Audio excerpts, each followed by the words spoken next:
I was standing at the airport terminal, boarding pass in my hand, when my phone buzzed. My neighbor's voice sounded confused. Olivia, there's a moving truck in your driveway. Did you sell your house? My stomach dropped. What? Yeah, a big U-Haul. And your parents are here. They're directing movers into your front door. I couldn't breathe. I checked my phone. Text from mom, sent 20 minutes ago. Don't worry about anything, sweetie. We're taking care of everything. I had 15 minutes before boarding, and I suddenly understood exactly what everything meant. I had a choice: get on that plane or stop the ambush. I chose war. My name is Olivia. I'm 29 years old and I work as a medical lab technician at County General Hospital. I work night shifts, the kind where you're on your feet for 12 hours straight, running blood panels and urinalysis while the rest of the world sleeps. It's not glamorous, but it's mine. And 6 years ago, after saving every spare dollar I could scrape together, I bought a house. A small 2-bedroom place on the east side of town. Nothing fancy. The yard's the size of a postage stamp and the kitchen cabinets are from the 90s. But it was mine. My name on the deed, my mortgage, my pride. That house was proof I didn't need anyone's help, especially not my family's, because in my family there's always been a division. There's Tyler, my younger brother, 26 years old, never held a job longer than 3 months, lives rent-free with my parents. He calls himself a content creator, an influencer. He has 600 followers. My parents call him a creative free spirit.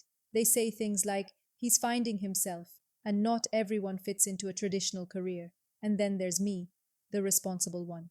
Translation, the one expected to handle everything alone, with zero praise, zero acknowledgement, and zero help. Every family dinner ends the same way. Hints that I should help Tyler out more, that I should be more generous with family. I wasn't bitter about it, not at first. But after years of watching my promotions get ignored while Tyler's failures got celebrated as he's trying, the pattern started to suffocate me. I didn't have a trust fund or a viral video. I had early mornings, back-to-back shifts, and a mortgage I was damn proud of. But to them, I was invisible. If you've ever been the responsible one who gets taken for granted, drop a comment and tell me where you're watching from. I read every single one. It all started 2 weeks before my trip. Family dinner at my parents' house. Tyler was sulking at the table, pushing pasta around his plate like a moody teenager. I can't work on my content at home, he said. It's so toxic. No creative space. Mom sighed, loud, dramatic. If only there was somewhere quiet he could focus. Dad looked directly at me. You've got that spare bedroom, don't you? I froze, fork halfway to my mouth. It's my office, I said. I work from home. On my days off. Mom's voice went sweet, syrupy. Oh, honey, you're barely home anyway. Tyler really needs this right now. I put my fork down. No. The word hung in the air. No, Dad repeated. No, I worked hard for that house. It's mine. Tyler can figure out his own place. Silence dropped like a bomb. Tyler's face twisted. Wow. So much for family sticking together. Mom's voice turned ice cold. We thought you'd be more generous, Olivia. Dad shook his head, slow and disappointed. Guess we raised you differently than we thought. I grabbed my keys and left. I was shaking the whole drive home, but I didn't budge. My house, my rules. 1 week later, I mentioned my upcoming work conference in Denver, a 3-day trip for continuing education credits. Mom's whole demeanor changed. That's wonderful, sweetie. You work so hard. You deserve a little break. Tyler didn't even look up from his phone. I felt a flicker of unease, but I dismissed it. That was my first mistake. Because the day of my trip, standing in that airport terminal with my neighbor on the phone, I opened my email, and there it was. A forwarded utility bill. Addressed to Tyler, at my address. Dated 2 weeks out. They'd been planning this since the day I said no. The trip wasn't a coincidence. It was their opportunity. I cancelled my flight on the spot. Lost $200. Non-refundable. I didn't care. I took an Uber straight home, my heart pounding the entire 20-minute ride. When I pulled up to my house, the moving truck was still there. My parents were standing on my lawn like they owned the place, directing two movers in work gloves, Tyler's gaming chair, his bed frame, boxes labeled Tyler's kitchen stuff, all being carried through my front door. I jumped out of the car before it even fully stopped. What the hell are you doing? Dad didn't even flinch. Helping family. You weren't using the space. Mom smiled, calm, controlled. We knew you'd make a scene, so we waited until you were gone. It's easier this way. Tyler leaned against my doorframe, arms crossed, smug as hell. Relax, Liv. I'll pay you rent. Eventually. Eventually. I couldn't breathe. Stop, right now. Put everything back. Mom sighed. The movers are already paid for. Don't embarrass yourself. I looked around. Mrs. Alvarez from next door was on her porch, watching. So was the couple across the street. Everyone could see this. I'm calling the police, I said. Dad's face hardened. You'd call the cops on your own father? Over a bedroom? Mom's eyes filled with tears. Instant. Practiced. After everything we've sacrificed for you. And then Tyler pulled out his phone, started recording. This is gold, he muttered. Selfish sister kicks homeless brother to the curb. Gonna trend for sure. I felt heat crawl up my neck. The neighbors were staring. My parents were acting like I was the villain. And Tyler was going to put this online. Mom started listing favors. Ancient ones. We helped with your college application fees. $200. Remember? That was 8 years ago. We let you borrow the car all through high school. I was 17. I was exhausted, worn down, humiliated in front of my own neighborhood. Mom must have sensed the crack. She softened her voice. Just 1 month. Please, Olivia. He'll be gone before you know it. I stared at the ground. Fine, I whispered. 1 month. Then he's out. I mean it. Mom and Dad exchanged a look. Tyler smiled, and I realized too late they'd gotten exactly what they wanted. 3 days in, Tyler acted like he owned the place. I came home from a double shift to find every dish I owned piled in the sink. Crusty, stinking. My groceries, gone. A week's worth of meal prep, eaten. He didn't replace a single thing. I asked him to clean up. He was on the couch, controller in hand, eyes on the TV. Stop being so controlling. This is my space too now. My space. I let it go. Day 4. I came home to find him in my bedroom. What are you doing in here? He barely looked up. Looking for a charger. Chill. Week 2, I asked about rent. He shrugged. I'll help around the house. That's basically the same thing. He never lifted a finger.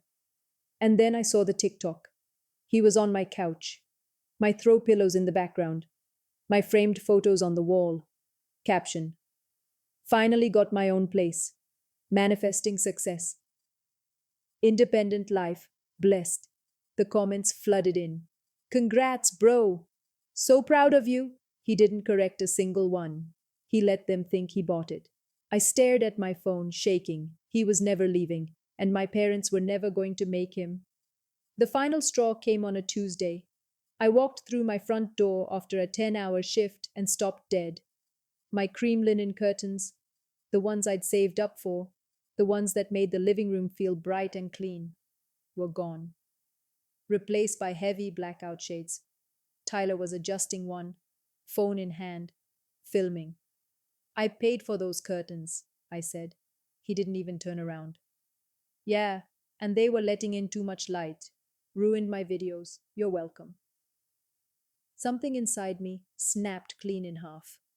What Tyler didn't know, what none of them knew, was that I wasn't the same pushover they'd always counted on. The day after the moving truck, I'd gone to the hardware store.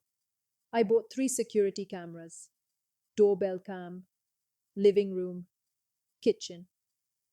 I'd learned from a coworker whose ex trashed her apartment.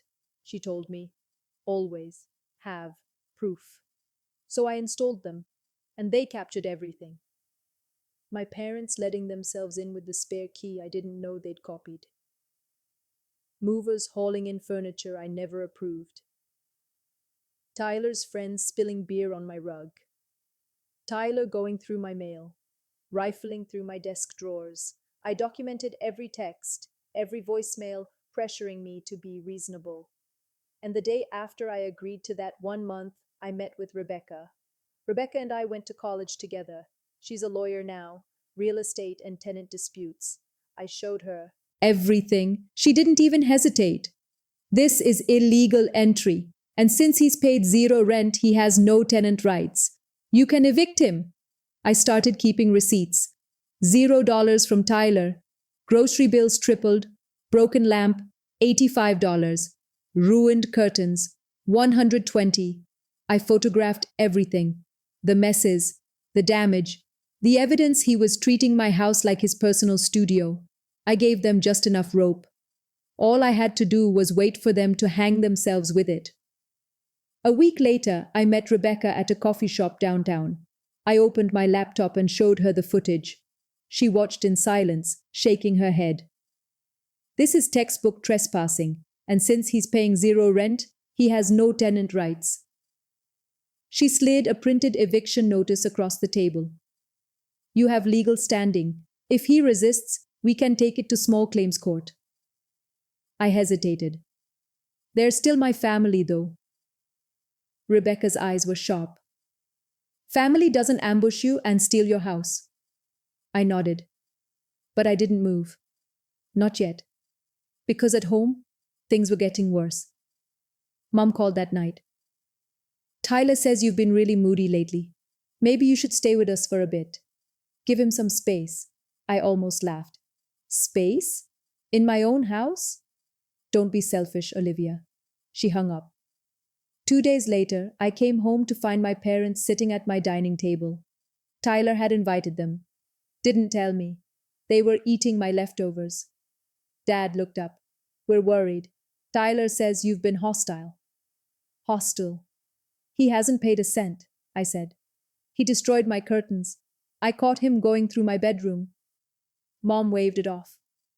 You're being dramatic. He's your brother. Tyler sat there, mouth full of my food, smirking. See, I told you she'd lose it. And then Dad dropped the bomb. Maybe you should buy a bigger place so everyone's comfortable, or let Tyler take over here and you move back home.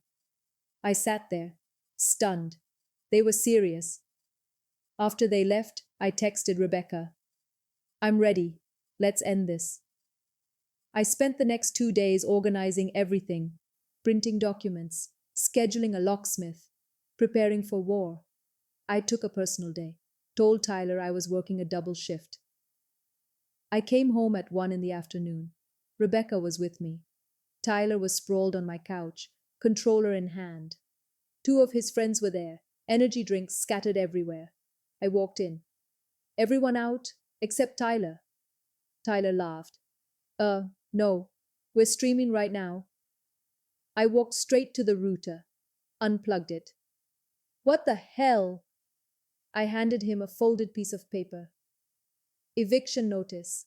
You have 24 hours to get your stuff out. He stared at it, then laughed. You can't evict me. I live here. Rebecca stepped forward, calm and professional. No, you don't. You have no lease, no rental agreement, and you've paid $0 in rent. She opened a folder, printed screenshots, camera footage, timestamps, my parents using my key without permission. Tyler scoffed. Mom and Dad said I could live here. Rebecca's voice didn't waver. Your parents don't own this house. Olivia does. And she said no. Tyler's face went red. He pulled out his phone and called Mom. She and Dad arrived in under 20 minutes. They must have been nearby. Waiting. Mom burst through the door. Olivia, what is going on? I didn't flinch. Tyler's leaving. So are you. Dad puffed up his chest. We're your parents. You can't kick us out.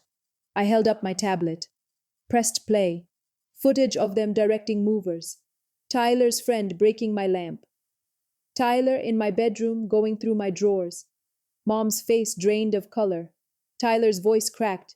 You were spying on me? I was protecting my home, the one you invaded. Dad tried to recover. This is what family does. We help each other. I looked him dead in the eye. You didn't ask for help. You stole my spare key, lied to my face, and moved him in behind my back. Mom's tears started. How can you do this to us? I didn't break. How could you do this to me? Rebecca stepped in, ice cold and professional. Here are your options. Tyler leaves voluntarily in 24 hours, or we file criminal trespassing charges and a small claim suit for $2,400 in damages. She slid over an itemized list. Groceries, broken items, utility overages, emotional distress. Dad's voice rose. You'd actually sue your own parents. I didn't blink. You'd actually steal from your own daughter? Silence. Tyler finally spoke, voice flat. Fine, whatever. This place sucks anyway. Mom's voice turned frantic. Where is he supposed to go? I almost laughed.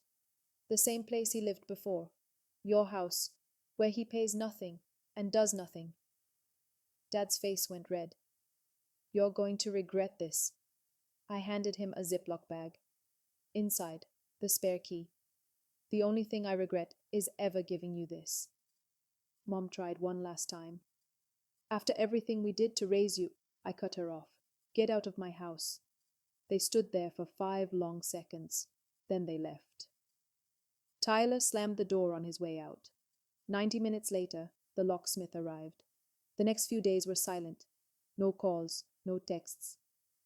Then Tyler posted a vague TikTok. You find out who's real when things get hard. Comments poured in asking what happened. He deleted it an hour later. Mom sent a long text. You've deeply hurt this family. I hope you're happy. I didn't reply. Dad called twice.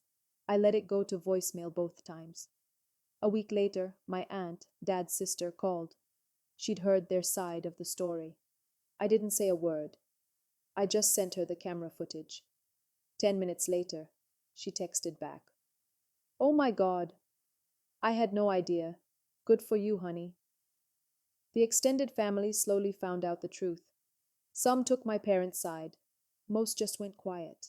I repainted the office, bought new curtains, custom ones this time, the kind I'd always wanted. I deep cleaned every inch of the house, and for the first time in months, it felt like mine again. I realized I'd been making myself smaller for years just to avoid their disappointment. No more. I kept waiting for the guilt to show up. It never did. What came instead was relief, space, freedom. I saw Tyler moved on to new content. Motivational quotes about betrayal mostly. My parents went back to enabling him, but I wasn't part of that cycle anymore. They thought I'd crumble without their approval. Turns out I'd been crumbling because I kept asking for it. If you've ever had to set boundaries with people who refuse to respect them, hit subscribe and drop your story below. I'm serious. Where are you watching from? I read every single comment, whether it's a parent, sibling, or cousin who thought they could take advantage of you. Your story deserves to be heard. And if you're dealing with this right now, let me tell you something. You're not selfish for protecting what's yours. You're not cruel for saying no. Sometimes the healthiest thing you can do is stop letting people walk all over you. Thanks for being here. I'll see you in the next story.